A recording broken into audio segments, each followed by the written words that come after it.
বিদ্যালয় প্রাঙ্গণে ক্লাসরুমে তারা ক্লাসরুম অবস্থায় হঠাৎ করে বাচ্চারা পড়ে যাচ্ছে মাথা ঘুরে। তারা বলতেছে প্রচণ্ড গরমে তারা শ্বাসরুদ্ধ অবস্থায় ছিল। আমরা পানিতে নিয়ে গেলে বাচ্চাদেরকে প্রাথমিক চিকিৎসার মাধ্যমে অভিভাবকদেরকে দিয়ে আমরা বাচ্চাদেরকে বাড়িতে পাঠিয়ে দিলাম এবং ইউনো মহোদয় আমাদের স্কুলে সে ভিজিট করে এবং বাচ্চাদের ব্যাপারে কথাবার্তা করে আমার সুপরামর্শ অসুস্থ হয়ে যাচ্ছে প্রচণ্ড রোদ্রের তাপের কারণে, সুতরাং বাচ্চাদেরকে ছুটি দেওয়া হোক এবং পরবর্তীতে কী ব্যবস্থা নেবে এ ব্যাপারে আমাদের সাথে সুপরামর্শ করে কথা বলবেন। তাৎক্ষণিকভাবে তারা একটু অসুস্থ বোধ করেছিল, তাদেরকে প্রাথমিক শিক্ষা দেওয়া হয়েছে, পর্যাপ্ত পরিমাণ পানি পান করানো হয়েছে এবং দু একজন বাচ্চার গায়ে জ্বর আসে আগে থেকে, তাদেরকে তাদের গার্ডিয়ানের হস্তান্তর করা হয়েছে।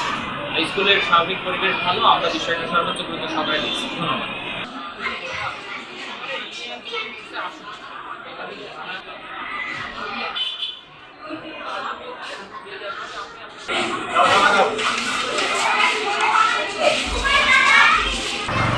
আমি কই আছো?